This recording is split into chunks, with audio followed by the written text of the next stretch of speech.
நீங்கள் ரொம்ப நாளே மேனிஃபெஸ்டேஷனில் இருக்கீங்களா? சில பேர்த்துக்கு கிடைக்கிற மாதிரி இருக்கும், சில பேர்த்துக்கு கிடைக்காம இருக்கும். நீங்கள் நிறைய டைம் உங்கள் நம்பிக்கை விட்டுருப்பீங்க. அப்போ இது உங்களுக்கான வீடியோ தான். இது மேனிஃபெஸ்டேஷனை பொறுத்த வரைக்கும் பிலீவில் இருப்பீங்க, விசுவலைசேஷனில் இருப்பீங்க.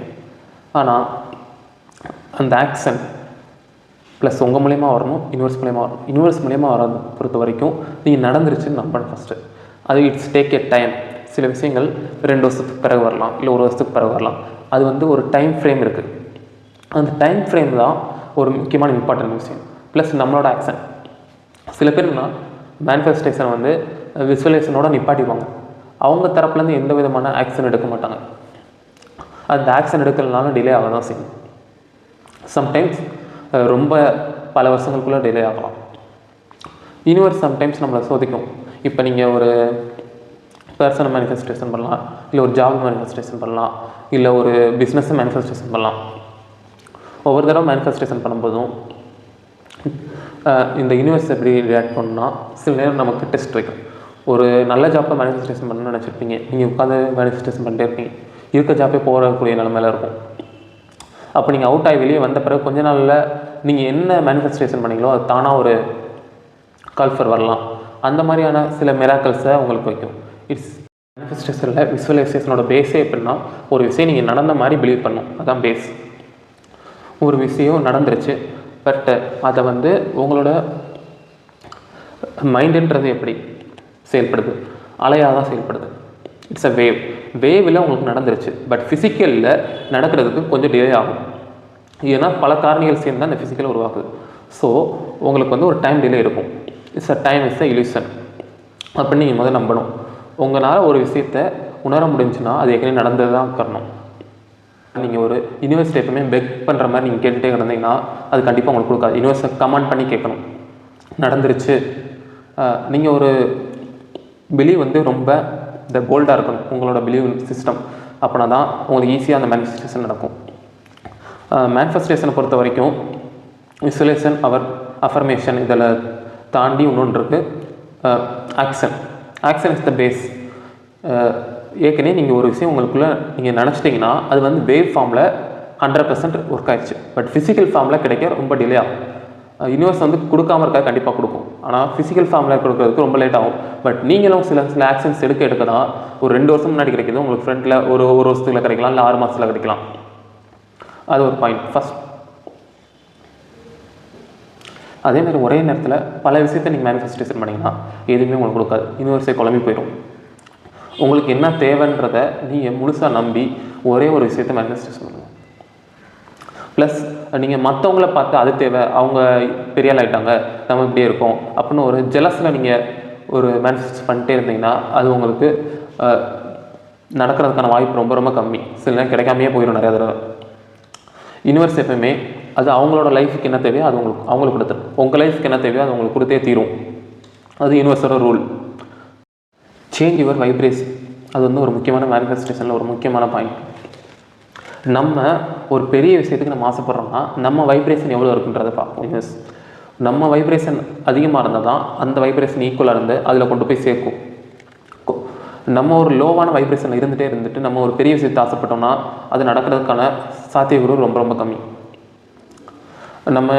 நம்ம சுற்றி இருக்க என்விரான்மெண்ட்டாக இருக்கட்டும், நமக்கு தேவையான லெசன்ஸாக இருக்கட்டும், நமக்கு தேவையான புது புது பீப்புள்ஸாக இருக்கட்டும், எல்லாமே யூனிவர்ஸ் கொஞ்சம் கொஞ்சமாக கொடுத்துட்டே இருப்போம். அதை நம்ம கவனிக்க பழகணும். மேனிஃபெஸ்டேஷன் பொறுத்த வரைக்கும் ஒரு முக்கியமான விஷயம் எப்படின்னா, அந்த படத்தில் சொன்ன மாதிரி தான் அரவிந்த் சாமி, ஒரு விஷயத்தை எடுத்துக்கோ அதே வாழ்க்கையாக மாற்றிக்கோ. அதே மாதிரி தான் நம்ம முழுசாக நம்பினா மட்டும்தான் இவ்வளோ தூரம் நம்மளால் கொண்டு போக முடியும். எந்த ஒரு விஷயத்தையுமே நடக்குது அந்த மாதிரி யோசிக்காமல் நடந்துருச்சுன்றத ஒரு பிலீஃப் சிஸ்டத்தில் நீங்கள் முழுசாக நம்பணும்.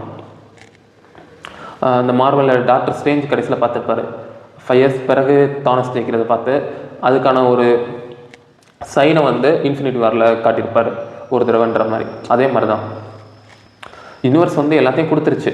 Time is the illusion. ஒவ்வொரு இதுக்கும் ஒவ்வொரு டைம் இருக்கும். அந்த டைம் எதுக்காகனா நம்ம வைப்ரேஷன் சேஞ்ச் பண்ணுறதுக்காகவும், நமக்கான லெசன்ஸை கொடுக்குறதுக்காகவும், நம்ம இதுக்கான தகுதியை வளர்த்துக்கிறதுக்காகவும், இல்லை நமக்கு யூனிவர்ஸ் வைக்கக்கூடிய ஒரு டெஸ்ட்டாக இருக்கலாம். நம்ம ஒரு ஜாப்பை மேனிஃபெஸ்டேஷன் பண்ணிட்டு இருக்கோம்னா ஒரு டயத்தில் நமக்கு என்னென்னா இருக்க ஜாப் எல்லாமே போயிடும். ஒரு அன்எம்ப்ளாய்மெண்ட்டாக இருக்கும். ஒரு 2 மாதம் ஒன்றுமே இல்லாமல் கூட இருக்கும். திடீர்னு நமக்கு ஒரு வாய்ப்பு கிடைக்கும். நம்ம என்ன மேனிஃபெஸ்டேஷன் பண்ணமோ அது நம்மளை தேடி நிற்கும். யூனிவர்ஸ் சின்ன சின்ன டெஸ்ட் வைக்க தான் செய்யும். எதுக்குன்னா நம்ம கற்றுக்கிறதுக்காண்டி. யூனிவர்ஸ் ஒர்க் ஆன் டிஃப்ரெண்ட்ஸ் வே. நம்ம எதிர்பார்க்காத ஒரு விஷயத்தை கண்டிப்பாக நமக்கு கொண்டு வந்து சேர்க்கும். நம்ம எப்படின்னா நம்ம மேனிஃபெஸ்ட் பண்ணிட்டே இருப்போம். ஒரு 6 மாதம் பண்ணுவோம், 1 வருஷம் பண்ணுவோம். அதுக்கடுத்து நம்ம அந்த மேனிஃபெஸ்டேஷனையும் விட்டுருப்போம். விட்ட பிறகு ஒரு 5 வருஷம் கழிச்சு நம்ம என்ன நினச்சோமோ அதை கொண்டு வந்து சேர்ந்துருக்கும். லைக் தேஜா மாதிரி நிறைய விஷயங்கள் நமக்காக கொண்டு வந்து சேர்க்கும். ஸோ நம்ம கவனமாக இருக்கணும். எந்த ஒரு விஷயத்தையுமே நீங்கள் விட்டுட்டிங்கன்னா அந்த ஃப்ரிட்ஜு சம்டைம்ஸ் ஸ்பாயில் ஆகி அது நம்ம கிடைக்காமே போயிடலாம். நம்ம எவ்வளோ ஸ்ட்ராங்காக பிலீவ் பண்ணியிருக்கோம், நம்ம மைண்டில் எவ்வளோ ஸ்ட்ராங்காக கன்ஸ்ட்ரக்ஷன் பண்ணியிருக்கோன்றதான் முக்கியமான பாயிண்ட்டு. அதுதான் யூனிவர்ஸ். ஸோ வந்து நம்ம கொண்டு வந்து சேர்க்கறதுக்கான கருவியாக இருக்கும். உங்களோட பிலீவில் சம்டைம்ஸ் நெகட்டிவாக நீங்கள் இன்ஜெக்ட் பண்ணுவீங்க. அப்படி இருக்கக்கூடாது. கிடைச்சாலும் சந்தோஷமாக இருப்பேன், அது கிடைக்கிறதுனால நான் சந்தோஷமாக இருப்பேன்னு நினச்சிங்கன்னா யூனிவர்ஸ் ரொம்ப சீக்கிரமே கொண்டு வந்து சேர்க்கணும். அடுத்து அதுக்காக சின்ன சின்ன ஸ்டெப்ஸ் இருக்கிறது. நீங்கள் ஒரு விஷயத்துக்காண்டி ஆசைப்பட்டீங்கன்னா அதுக்கான ஸ்டெப்ஸ் நீங்கள் எதுவுமே எடுக்கலைன்னா யூனிவர்ஸ் வந்து அந்த ஸ்டெப்ஸ் எல்லாம் கொடுக்கறதுக்கு ரொம்ப லேட் ஆகிடும். நீங்கள் கொஞ்சம் ஸ்டெப்ஸ் கொடுக்க தான், அதாவது ஆக்ஷன், அதை நீங்கள் கொஞ்சம் கொஞ்சம் உழைப்பை கொடுக்க தான் அது சீக்கிரமே கொண்டு வந்து உங்கள்கிட்ட கொண்டு வந்து சேர்க்கும். Deep clarity. ஒரு விஷயத்தை நீங்கள் கிளாரிட்டியாக வச்சுருக்கணும். எதுவுமே தெரியாமல் நீங்கள் எந்த விதமான இதுவுமே இல்லாமல் ஒரு பெரிய ஜாப் எனக்கு வேணும் அப்போ நீங்கள் ஒரு மொட்டையாக கேட்டிங்கன்னா உங்களுக்கே ஒரு கிளாரிட்டி இல்லைன்னா அது எப்படி ஒரு கிளாரிட்டியான ஒரு டிசிஷனை உங்களுக்கு கொண்டு வந்து சேர்க்கும். இந்த ஜாப் ஒரு HCLஓ ஒரு இன்ஃபோசிஸோ அதில் ஒரு பெரிய கேட்டகரி ஆஃப் ஜாப் நீங்கள் வேணும், எந்த மாதிரியான ரோல் வேணும், எந்த மாதிரியான சேலரியில் வேணும், இந்த மாதிரிலாம் நீங்கள் நினச்சிட்டே இருந்தால் மட்டும்தான், ஒரு கிளாரிட்டி நீங்கள் கொடுத்துட்டே இருந்தால் மட்டும்தான் அந்த வேவ் லென்த் வந்து உங்களுக்கு ஈஸியாக இருக்கும். இல்லைனா ரொம்ப உங்களுக்கு கிளாரிட்டியே இல்லாமல் ஒரு விஷயத்தை நீங்கள் கொடுத்துக்கிட்டே இருக்கும்போது சம்டைம்ஸ் உங்களுக்கு நீங்கள் எதிர்பார்த்ததோட ஒரு பெரிய ஜாப்பை கொண்டு வந்து கொடுக்கலாம்.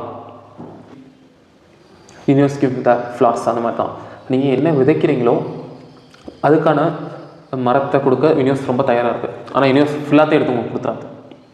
அதுக்கு தேவையான பாதைகளை கொடுக்கும். தண்ணியை கொடுக்கலாம், சன்லைட்டு கொடுக்கலாம். அது அதே மாதிரி தான் நீங்கள் என்ன மேனிஃபெஸ்டேஷன் பண்ணுறீங்களோ அதுக்கான சூழ்நிலையில் உங்களுக்கு அமைச்சு கொடுக்கும். அதை நீங்கள் ஏற்றுக்கிற மனப்பான்மையில் இருந்தால் மட்டும்தான் அந்த யூனிவர்ஸ் வந்து உங்களுக்கு நீங்கள் செல்கிற பாதை வந்து ஈஸியாக இருக்கும். இருக்க லைஃபே எப்படியே இருக்கட்டும், ஒரு சேஃப் கம்ஃபர்ட்லேயே இருந்து ஒரு மேனிஃபெஸ்டேஷன் பண்ணிட்டே இருந்தீங்கன்னா எதுவுமே வந்து அமையாது.